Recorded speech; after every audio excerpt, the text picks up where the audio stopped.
নতুন বছরের প্রাক্কালে ভয়ঙ্কর প্রতিশোধ শুরু হলো ইরানের। এসে গেছে সেই মাহেন্দ্রক্ষণ। ফিলিস্তিনি ভাই বোনদের রক্তের প্রতিশোধ নেয়ার পালা। শুরু হলো এক মহাযুদ্ধ।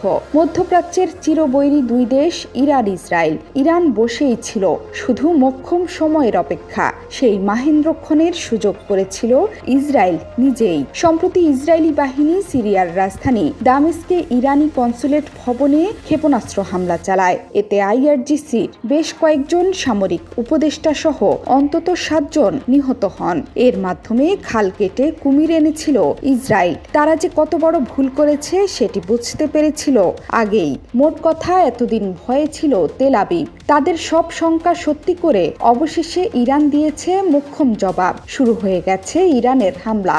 ইসরায়েলের প্রতি ইরানের এতদিনের রাগ ক্ষোভ উগরে বেরিয়ে এসেছে। এবার